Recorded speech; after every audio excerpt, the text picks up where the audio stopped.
AI की दुनिया में इन दिनों एक शब्द है जो हर जगह सुनाई दे रहा है, एजेंट्स। पर इसका असली मतलब क्या है? क्या ये एआई मॉडल का ही कोई फैंसी नया नाम है या फिर कुछ उससे भी बढ़कर है? आज हम यही समझेंगे कि एआई कैसे सिर्फ सवालों के जवाब जानने से आगे निकलकर हमारे लिए काम करने की क्षमता हासिल कर रहा है। तो आखिर क्या चीज़ है जो एक एजेंट को इतना खास बनाती है? जैसा कि यहाँ लिखा है, ये सिर्फ एआई का दिमाग नहीं है। ये उस दिमाग को तर्क करने, बाहर की दुनिया से जानकारी लेने और फिर उस जानकारी के आधार पर कोई एक्शन लेने की ताकत देता है। जब ये तीनों चीज़ें एक साथ मिलती हैं, तब जाकर एक साधारण एआई मॉडल एक शक्तिशाली एजेंट बनता है। ये तस्वीर देखिए, इस फर्क को बिल्कुल साफ कर देती है। एक तरफ है एआई मॉडल जो सिर्फ उतना ही जानता है जितना उसे सिखाया गया है, मतलब अपनी ट्रेनिंग की दुनिया में कैद है। दूसरी तरफ है एआई एजेंट जो टूल्स का इस्तेमाल करके उस दुनिया से बाहर झांक सकता है, नई जानकारी ढूंढ सकता है और किसी काम को पूरा करने के लिए एक के बाद एक कई कदम उठा सकता है। यही है जानने और करने के बीच का असली अंतर। तो सवाल ये उठता है कि कोई एजेंट ये सब कर कैसे पाता है? चलिए, एक तरह से इसके दिमाग के अंदर झांकते हैं और इसके कॉग्निटिव आर्किटेक्चर को समझते हैं, यानी वो ढांचा जो इसे सोचने और फिर काम करने की शक्ति देता है। इसे समझने का सबसे अच्छा तरीका है एक शेफ के बारे में सोचना। जैसे एक शेफ को ऑर्डर मिलता है तो वो पहले देखता है कि रसोई में क्या क्या सामान है, फिर डिश बनाने का प्लान बनाता है और फिर उसे पकाना शुरू कर देता है।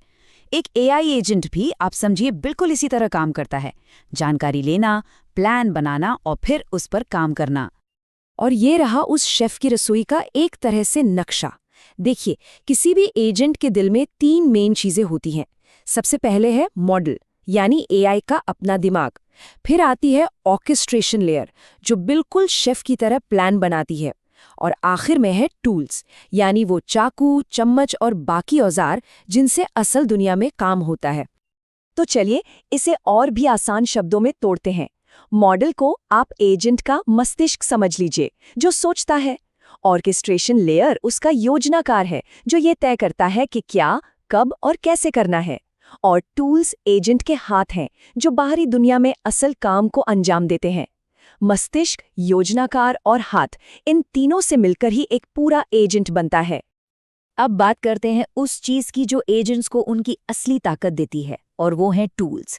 आप इन्हें डिजिटल दुनिया के ताले खोलने वाली चाबियां समझ सकते हैं जो एक एजेंट को सिर्फ सोचने से आगे बढ़कर कुछ भी करने की शक्ति देती हैं। तो ये टूल्स आखिर हैं क्या?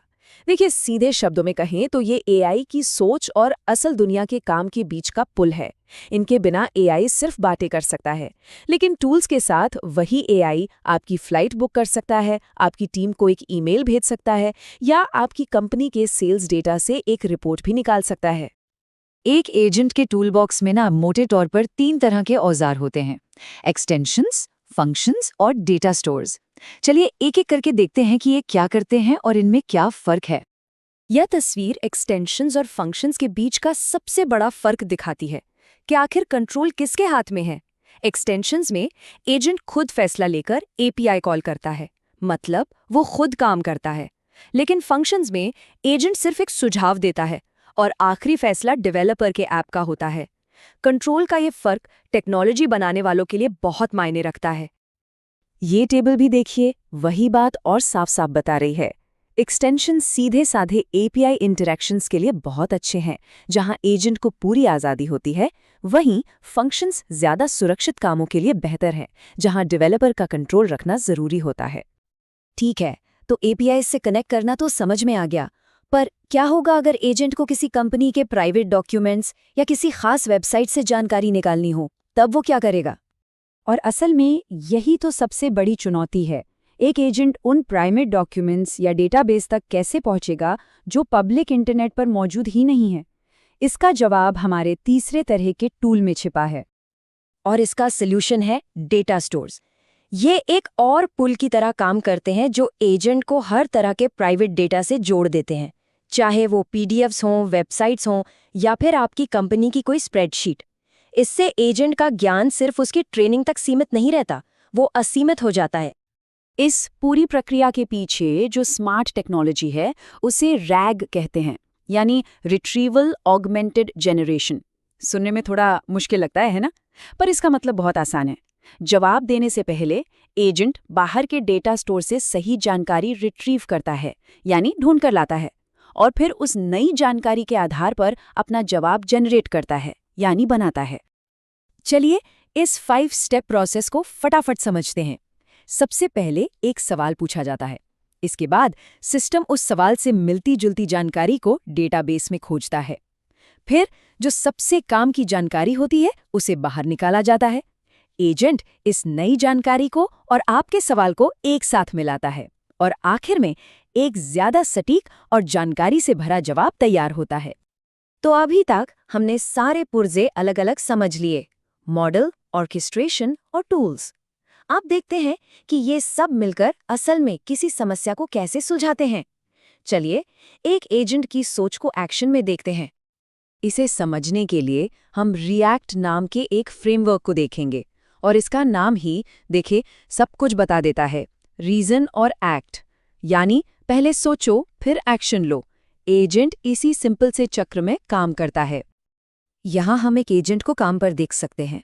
यूजर ने पूछा हमारी पेरेंटल लीव पॉलिसी क्या है। अब एजेंट का दिमाग चलता है।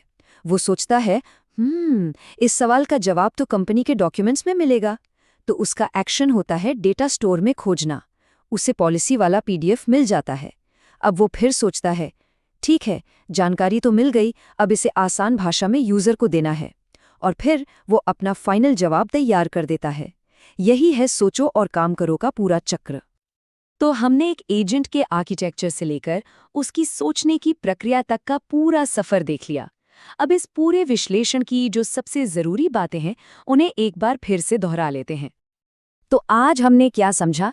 3 सबसे जरूरी बातें। पहली, एजेंट सिर्फ बातें करने वाले AI नहीं है, ये टूल्स की मदद से असल में काम भी करते हैं।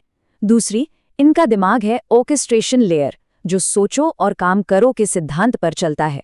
और तीसरी और सबसे जरूरी बात, टूल्स ही इनकी असली ताकत हैं जो इन्हें बाहरी दुनिया से जोड़ती हैं। और अब एक सवाल के साथ इस चर्चा को यहीं खत्म करते हैं। AI अब सिर्फ जान नहीं सकता, बल्कि कर भी सकता है। तो हमारा सबसे पहला काम क्या होना चाहिए जो हम इस नई शक्ति से करवाएं? इस पर जरूर सोचिएगा। हमारे साथ जुड़ने के लिए बहुत बहुत धन्यवाद।